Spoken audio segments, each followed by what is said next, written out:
It is significant to see the re-emergence of Gemma O'Doherty today, making various remarks about various things. I think one of the most recent things that Ms. O'Doherty has said is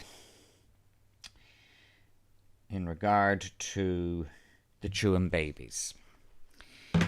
Now, with all of these things, including the chewing babies and so many of these other things, legitimately there's an awful lot of disagreement and contention between people who are involved and people who are interested. Emotions become high. People have a stake in these kind of things. Many people have suffered terrible abuse over many years and have been marginalised and ridiculed and had their mistreatment minimised. What this does is it creates heightened emotions. And people, through no fault of their own, lose the ability to be objective. Gemma O'Doherty touts herself as a journalist. And one of the features of a good journalist, and it's a criticism so many of us have of RTE, is that they are not objective and that they are not aiming to tell the full story. It is difficult to take Gemma O'Doherty seriously. This arises this year from a number of things. Recently, she has been commenting on the Aaron Brady case. The Aaron Brady case is a serious case. It's serious in relation to the crime, the murder of a Garda, but it's also serious in relation to the precedents that appear to be arising, particularly Aaron Brady's right to a presumption of innocence and his right to have the evidence in the case properly verified and tested in the adversarial system of the courts. So it's a troubling case, and it is difficult to say definitely that the evidence that convicted Aaron Brady stands up to objective and exhaustive scrutiny. What Gemma O'Doherty has done, though, is she's picketed the court and caused distress to the bereaved relations of the guard. That achieves nothing. That achieves nothing positive. Now she's talking on about the chewing babies. And she appears to be taking a position that is largely supportive of those who would dismiss any claims in relation to the chewing babies whatsoever. Earlier this year, Gemma O'Doherty sought leave for a judicial review regarding the lockdown. This is the lockdown, and particularly the masks, are matters which are close to my own heart, and they're very important. When people behave like Gemma O'Doherty does, what they only do is end up trivialising it. Many people, whether they're saying it publicly yet at the moment or not, are becoming more and more disturbed about the lockdown and about the whole nature of COVID-19 and how COVID-19 is being used by certain powerful interest groups to very fundamentally change our civil liberties, the way we go about our lives, how we interact with our friends and family, all that kind of thing. The case that Gemma O'Doherty brought earlier this year, around April and May, was frankly an abusive process. First of all, she brought it too early. Secondly, she wasn't able to prove to the court that she had some personal special interest in bringing the case.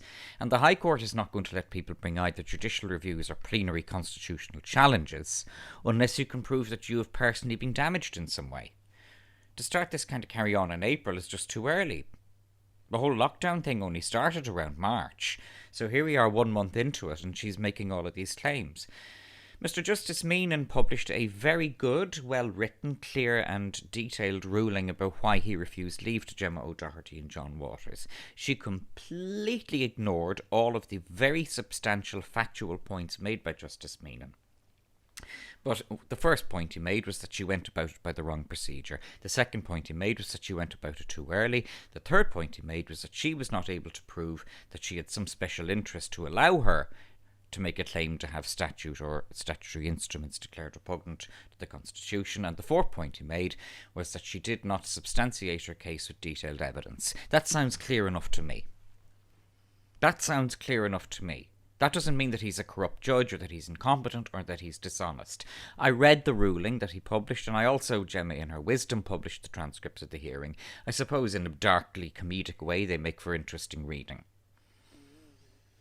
But if one reads how Ms. O'Doherty conducted herself in court, it was disgraceful. She kept interrupting the judges, she kept trying to deliver speeches, she kept going completely off point, she kept being completely irrelevant all the time, then she wonders why she loses. I've lost a lot of court cases myself. I lost one last week. But it doesn't mean the judge was corrupt. You know, You know, you lose court cases. It happens. It happens to the best of people, particularly in judicial review and particularly planning judicial reviews, which can be difficult ones, and which I've got one coming around next week. And as I said last week, I lost a planning judicial review. But her conduct in court is disgraceful.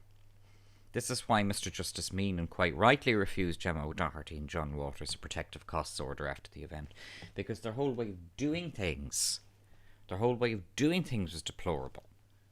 They wasted court time. They brought applications and brought things before the court which had, which didn't need to be brought. So it was a waste of time and it was a nuisance. The bigger picture is that we have a problem in this country. The lockdown is causing very serious problems for very many people. It's destroying small and medium-sized businesses, pubs, shops, hotels, that kind of thing, restaurants. They're in very, very, very deep trouble. And we need serious people to take this seriously and approach it in a serious way. Because we are up against a government that is also backed up by supposed opposition parties, and I put that very much in inverted commas, like Sinn Féin, Labour, the Social Democrats. The only people in the Dáil who are speaking out are that tiny voice of independence, and they are heroic individuals. They are heroic individuals, these one or two independent, and by the way, rural, and I think that is significant, rural TDs, who are making very serious challenges to what's gone on with the lockdown. In relation to the lockdown itself and in relation to COVID-19, RTE and the Irish Times all the time and without exception repeat the government's line ex cathedra with no qualification, and have done so since at least February of this year. In those circumstances, Martin Feely described it well. He talked about the likes of Tony Holohan, and he said they speak ex cathedra and nobody even stops them to challenge what they're claiming. Certainly RTE don't, certainly the Irish Times don't.